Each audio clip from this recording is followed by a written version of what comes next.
Assalamualaikum warahmatullahi wabarakatuh. Perkenalkan, nama saya Fatima, NPM 719212929. Di sini saya akan menjelaskan materi sedikit tentang kesehatan dan keselamatan kerja, di mana dalam keselamatan dan kesehatan kerja itu perlu diperhatikan dalam lingkungan kerjanya, karena kesehatan itu merupakan keadaan atau situasi bagi sehat seseorang baik jasmani maupun rohani.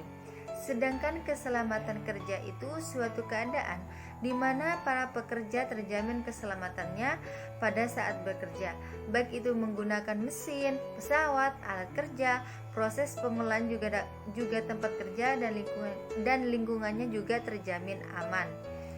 Apabila para pekerja dalam kondisi sehat jasmani maupun rohani itu dan didukung oleh sarana dan prasarana yang terjamin keselamatannya, maka produktivitas kerja akan lebih meningkat. Masalah kesehatan adalah suatu masalah yang kompleks yang saling berkaitan dengan masalah-masalah yang di luar kesehatan itu sendiri. Banyak faktor yang mempengaruhi kesehatan, baik kesehatan individu maupun kesehatan masyarakat, antara lain yaitu diantaranya keturunan, lingkungan, perilaku, dan pelayanan kesehatan.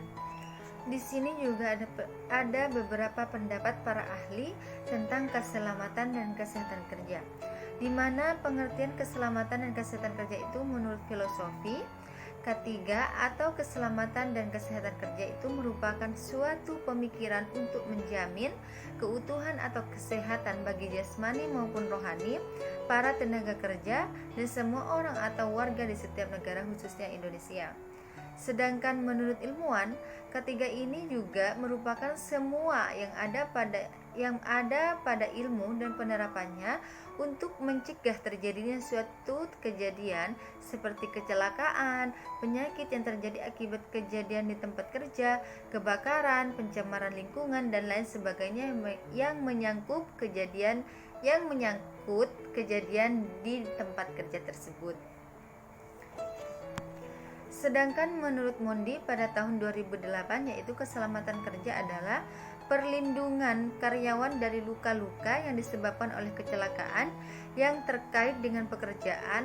Resiko keselamatan merupakan aspek-aspek lingkungan kerja yang dapat menyebabkan kebakaran, ketakutan aliran listrik, terpotong, luka memar, keseleo, patah tulang, kerugian alat tubuh, penglihatan dan pendengaran. Sedangkan kesehatan kerja menurut Mondi pada tahun 2008 adalah kebebasan dari kekerasan fisik. Resiko kesehatan itu merupakan faktor-faktor yang dalam lingkungan kerja yang bekerja melebihi periode waktu yang ditentukan, lingkungan yang dapat membuat stres, emosi, atau gangguan fisik.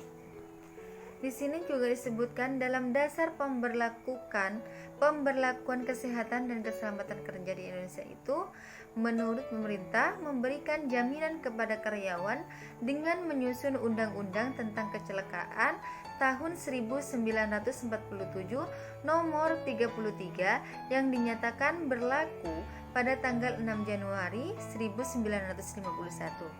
Kemudian disusul dengan peraturan pemerintah tentang pernyataan berlakunya peraturan kecelakaan pada tahun 1947, PP nomor 02 tahun 1948, yang merupakan bukti tentang disadarinya arti penting keselamatan kerja di dalam perusahaan. Undang-Undang Republik Indonesia nomor 3 tahun 1992 menyatakan bahwa sudah sewajarnya apabila tenaga kerja juga berperan aktif dan ikut bertanggung jawab atas pelaksanaan program pemeliharaan dan peningkatan kesejahteraan demi terwujudnya perlindungan tenaga kerja yang keluarganya dengan baik. Jadi, bukan hanya perusahaan saja yang bertanggung jawab dalam masalah ini, tetapi para karyawan juga harus ikut berperan aktif dalam hal agar dapat tercapai kesejahteraan bersama. Apa saja tujuan program keselamatan dan kesehatan kerja itu? Yaitu program keselamatan dan kesehatan kerja itu bertujuan untuk memberikan iklim yang kondusif bagi para pekerja untuk berprestasi. Setiap kejadian, baik kecelakaan atau penyakit kerja yang ringan maupun fatal harus dipertanggungjawabkan dengan pihak-pihak yang bersangkutan, yaitu antara Rika Ampuh Hadiguna pada tahun 2009. Sedangkan menurut Rizky Argama pada tahun 2006, tujuan dari dibuatnya program keselamatan dan kesehatan kerja itu adalah mengurangi biaya perusahaan apabila timbul kecelakaan kerja dan penyakit akibat hubungan kerja. Beberapa tujuan program keselamatan dan kesehatan kerja itu diantaranya yang pertama, mencegah kerugian fisik dan finansial baik dari pihak karyawan perusahaan. Yang kedua, mencegah terjadinya gangguan terhadap produktivitas perusahaan. Yang ketiga, penghemat biaya premi asuransi. Dan terakhir, menghindari tuntutan hukum dan sebagai tanggung jawab sosial perusahaan kepada karyawannya. Apa penyebab dalam kecelakaan kerja? Yaitu diantaranya yang pertama, keadaan lingkungan kerja. Yang kedua, pengaturan udara. Yang ketiga, pengaturan penerangan. Yang keempat, pemakaian peralatan kerja. Di mana dalam keadaan lingkungan kerja ini disebutkan sebagai penyusunan dan penempatan barang-barang yang berbahaya yang tidak diperhitungkan keamanannya, ruangan terlalu padat dan sesak.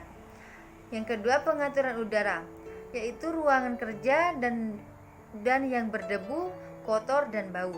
Pengaturan penerangan, ruang kerja yang kurang cahaya atau remang-remang. Pemakaian peralatan kerja, pengamanan peralatan kerja yang sudah usang dan rusak. Penggunaan mesin dan alat elektronik tanpa pengamanan yang baik. Di sini juga dijelaskan bahwa SO 45001 itu adalah sebuah standar internasional baru manajemen kesehatan dan keselamatan kerja K3 atau OH dan S yang menjadi pengganti standar OHSAS 1801. Lalu apa perbedaan di antara keduanya? Yaitu ISO 4501 dirancang oleh Komite Proyek ISO dan telah dipublikasikan pada bulan Maret lalu di tahun 2018 ini. Bagaimana usaha mencapai keselamatan kerja? Di sini disebutkan dalam analisis bahaya pekerjaan itu juga merupakan suatu proses untuk mempelajari dan menganalisis suatu jenis pekerjaan, kemudian membagi pekerjaan tersebut ke dalam langkah-langkah yang menghilangkan bahaya yang mungkin akan terjadi. Yang kedua, risk management, mengantisipasi kemungkinan kerugian atau kehilangan waktu, produktivitas, dan lain-lain yang berkaitan dengan program keselamatan dan penanganan hukum. Yang ketiga, safety engineer, memberikan pelatihan atau memberdayakan supervisor atau manajer agar mampu mengantisipasi atau melihat adanya situasi kurang aman dan menghilangkannya. Yang keempat, ergonomika, di mana suatu studi mengenai hubungan antara manusia dengan pekerjaannya yang meliputi tugas-tugas yang harus dikerjakan dan alat-alat yang perkakas yang digunakan serta lingkungan kerjanya. Apa saja masalah keselamatan kerja atau kesehatan kerja? Itu yang pertama, kecanduan alkohol dan penyalahgunaan obat-obatan. Ini akibat dari beban kerja yang terlalu berat. Pada karyawan terkadang menggunakan bantuan dari obat-obatan untuk meminum alkohol dan untuk menghilangkan stres yang mereka rasakan. Untuk mencegah hal ini, perusahaan juga dapat melakukan pemeriksaan rutin kepada karyawan tanpa pemberitahuan sebelumnya, dan perusahaan tidak memberikan kompromi dengan hal-hal yang merusak penurunan kinerja. Misal, absen tidak rapi, kurang koordinasi dan psikomotor berkurang.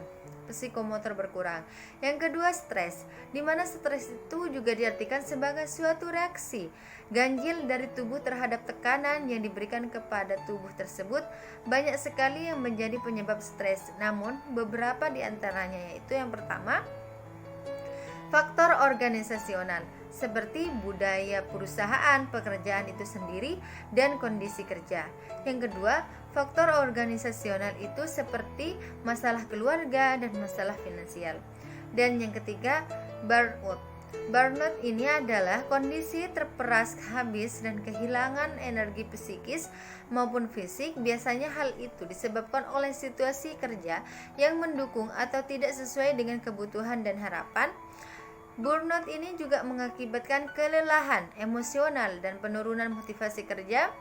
Dan pada pekerja biasanya dialami dalam bentuk kelelahan biasa fisik, mental, dan emosional yang intens, beban psikologis yang berpindah ke tampilan fisik, misalnya mudah pusing, tidak dapat berkonsentrasi, gampang sakit, dan biasanya yang bersifat kumulatif. Baik, terima kasih. Sekian dari saya, kurang lebihnya mohon maaf. Wassalamualaikum warahmatullahi wabarakatuh.